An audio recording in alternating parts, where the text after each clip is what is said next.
à toutes et à tous, bienvenue dans l'émission Cinéma. Aujourd'hui, un choix très diversifié, je veux dire comme d'habitude. Bonjour Johan. Bonjour.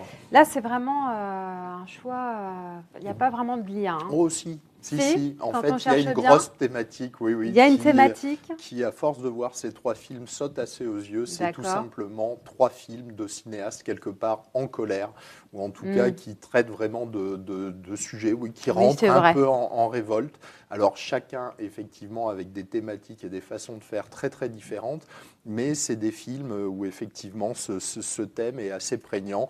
Et même, voilà, exactement, même si dans un cas, on va se servir un peu d'un contexte historique particulier, mais qui nous renvoie à notre époque moderne. Si, évidemment, avec le Soderbergh, on va être amené à plus rire que sur les deux autres, mais vraiment, c'est cette thématique qu'on le verra au fur et à mesure. Très bien, on va commencer par Albert Dupontel, un grand comédien, mais aussi grand réalisateur, Exactement. 6e long métrage qui nous a réalisé Au revoir là-haut. Tout à fait, et encore un humour au vitriol, un Albert Dupontel toujours avec ce côté un peu anarchique et qui a vraiment voulu s'emparer de cette œuvre de Pierre Lemaitre, donc un grand roman prix Goncourt en 2013, on est en plein dans la saison, ça tombe bien. Absolument. Et il en a fait effectivement ce qui l'a intéressé, au-delà du plaisir de lecteur qu'il a pris quand il a pris connaissance de l'ouvrage, c'est que vraiment pour lui, et vraiment à la vision de son film, on le ressent très très bien, il y avait un écho, c'était déjà une sorte de pamphlet qui pouvait s'adapter très bien aussi à notre époque contemporaine, avec des riches qui s'enrichissent encore plus sur le malheur des autres et des malheureux qui sont amenés à toutes sortes de combines parfois assez désastreuses pour s'en sortir. Là aussi, donc, un très très riche matériau.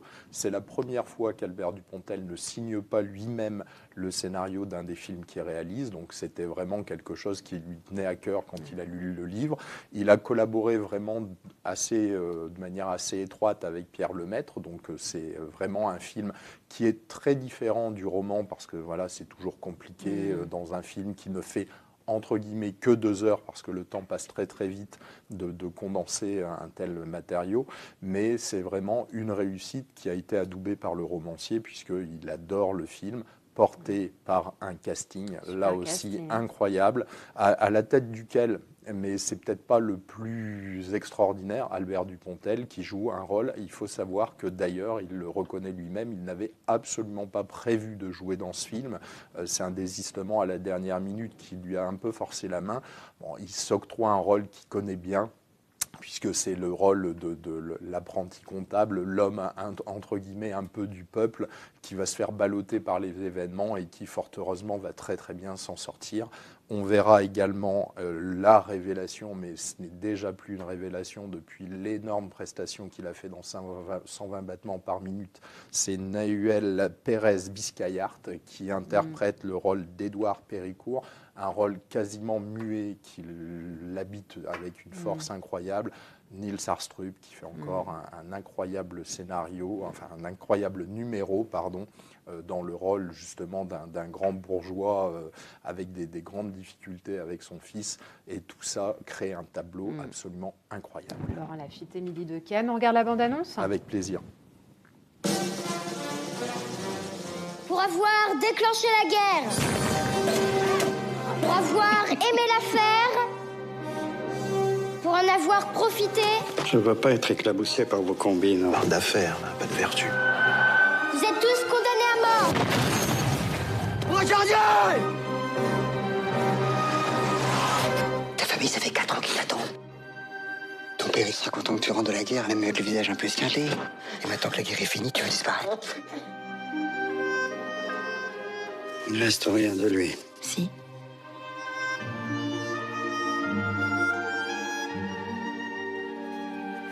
Un dingue qui vit masqué, qui dessine à longueur de journée. Tu vends des monuments aux morts. Il dit non aux vivants. Ah, c'est bien, c'est bien. Et après? Il dit on se barre avec la caisse.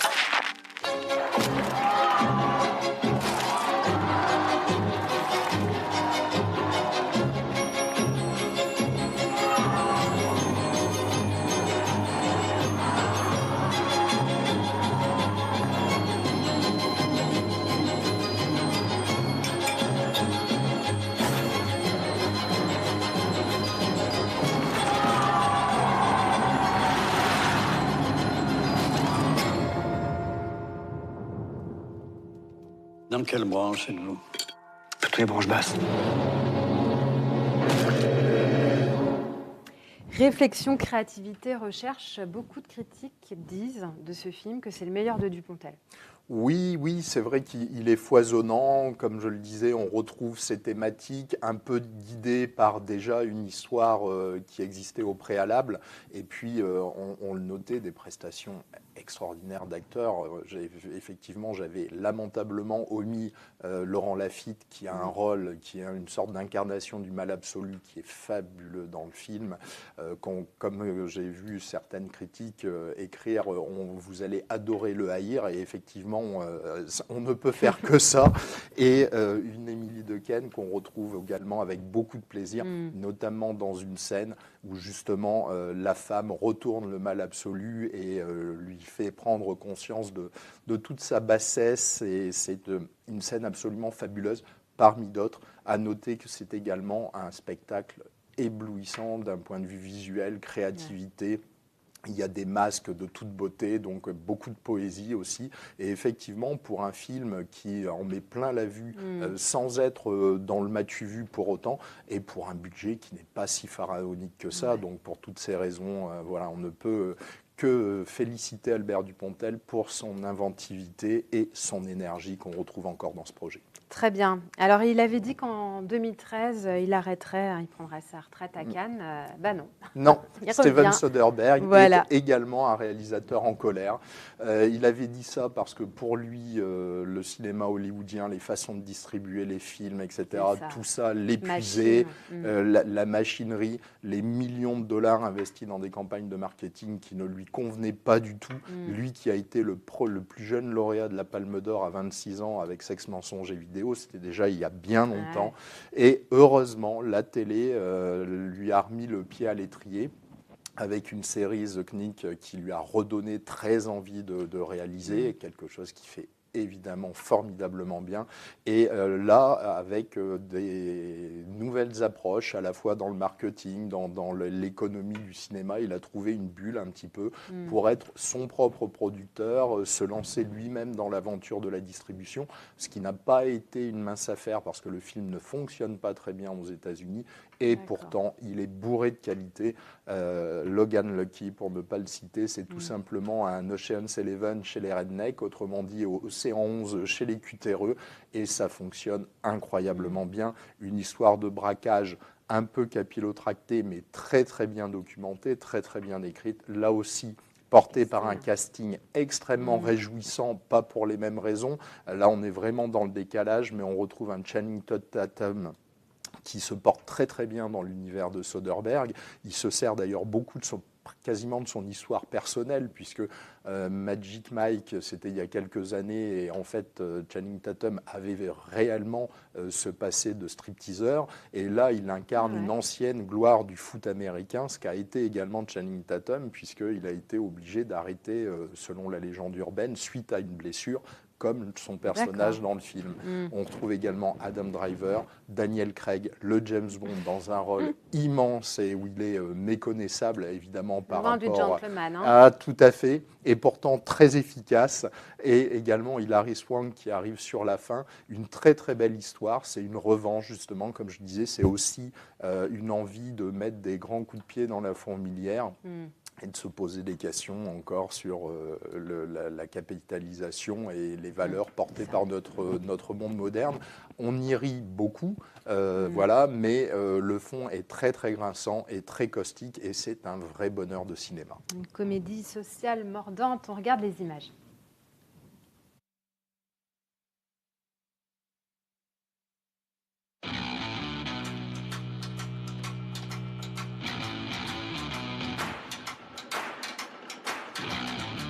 Jimmy, j'irai droit au but. Je dois te remercier. Tu viens de te faire renvoyer. J'ai été remercié pour une question de risque accru au niveau des assurances. Le barman a un bras. Montre-lui un peu de respect. La course du Charlotte Motor Speedway. Je sais comment circule l'argent. Le Le seul gars qui sait comment faire sauter un coffre-fort de banque, c'est Joe Bang. Les gars, je suis incarcéré. Oui, on a un plan pour te faire sortir. La Coca-Cola 600 est la plus grosse course de l'année. Il nous faut un crack de l'informatique. Je sais tout ce qu'il y a à savoir sur les ordinateurs, ok? Ah ouais? Tous les Twitter, je les connais super bien. Bienvenue à la Coca-Cola 600. À quelle distance est le coffre-fort? 20 mètres? Je sais pas, peut-être 30. Est-ce que c'est 20 ou est-ce que c'est 30? Il est question de science ici.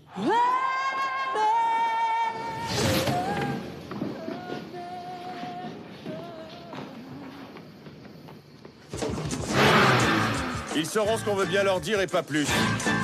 La vie de criminel, pour moi, c'est fini. C'est épouvantablement stupide. J'ai prévu le coup. Oh, je sens que je vais bien rire. Ça a l'air douloureux.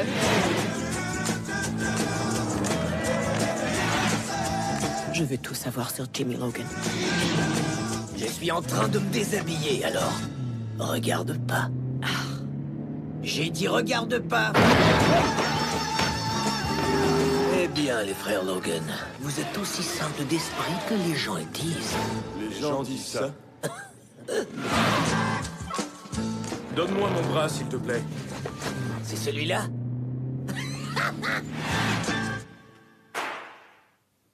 Johan, on enchaîne. Alors, il n'a pas le même marteau que Thor, mais il en a un, ce Joe, dans Beautiful Presque Day. beaucoup plus efficace. C'est vrai? Mm. Alors là, c'est pareil. C'est un film percutant, assez violent, j'ai l'impression. Tout à fait. Alors, un film coup de poing, c'est pas la première fois, puisque c'est le deuxième long métrage retentissant de sa réalisatrice, qui est une habituée du Festival de Cannes, Lynn Ramsey. Elle a servi il y a quelques années un incroyable We Need to Talk About Kevin, qui était un film sur la relation toxique et pire que ça entre une mère et un ado particulièrement démoniaque, qui avait vraiment marqué les esprits déjà. Là, elle revient avec un film noir, très très noir, sur un personnage incroyable interprété par Joaquin Phoenix. On n'a plus le temps de détailler, donc on va essayer d'aller très très vite sur le pitch. Ouais. C'est un personnage incroyable avec une enfance très compliquée, des relations avec une maman particulièrement compliquée. On sait que c'est un ancien de la guerre, certainement d'Irak, un peu comme l'un des personnages d'ailleurs de chez Soderbergh, avec encore une habitude qu'ont les Américains de fouiller le passé proche, qui est toujours très très intéressante, et également un personnage en quelque sorte de justicier sans foi ni loi. Alors, on a beaucoup entendu dire que c'était une variation peut-être un peu sommaire de Taxi Driver, surtout parce que le film a eu 2 prix, le prix du scénario et le prix du meilleur interprète. Joaquin Phoenix est tellement incroyable dans le film, sa prestation est tellement folle que c'est amplement mérité. Et pour moi, le prix du scénario aussi, parce que la violence est mise en scène d'une façon qui n'est pas m'as-tu vu et peut-être beaucoup moins malsaine que dans certains films où vraiment on peut se poser des questions par rapport à cette représentation. Ce n'est pas forcément le cas ici. Et en plus de ça, vraiment, le personnage, bien qu'il soit torturé, etc., il y a beaucoup de rebondissements dans le film qui sont très très bien sentis et qui en font un personnage justement beaucoup moins monolithique qu'on ne pourrait le penser. Et ces errements, les errements dans la psyché de ce personnage sont, à mon sens, véritablement très intéressants et très bien mis en œuvre par le scénario. Donc une très très bonne surprise pour les amateurs de films noirs, très noirs. Là aussi, on s'en sort presque bien. C'est une fin qui est presque heureuse, ou en tout cas qui s'ouvre au monde. Donc 3 films de cinéastes peut-être en colère, mais en tout cas qui ont envie d'aller de l'avant. Très bien, merci Johan. On ne se verra pas la semaine prochaine, je crois que vous êtes absent. Par contre, j'en profite pour dire qu'on parlera tout de même du mois du documentaire. Beaucoup de choses sont prévues, notamment à Issoudun et partout ailleurs en France. On se quitte avec la bande-annonce ? Avec plaisir, à bientôt. À très bientôt.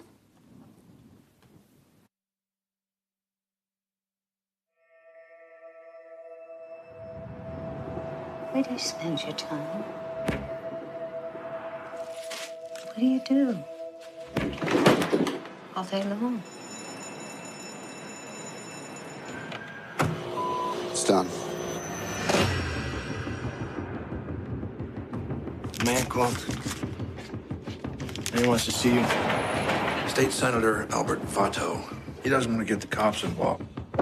He wants to meet you. You have kids, Joe? Nina. Her name is Nina. 235 East 31st Street. I've heard of these places. If she's there, I'll get her. Cleary said you were brutal. I can be.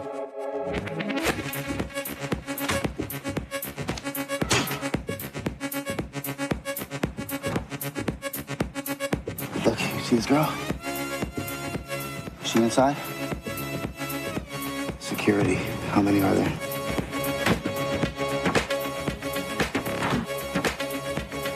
Close your eyes. New York State Senator has been found dead in an apparent suicide.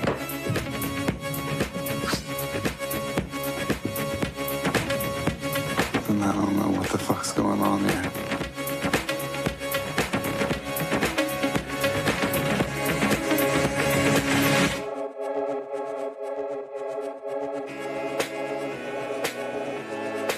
Joe, wake up.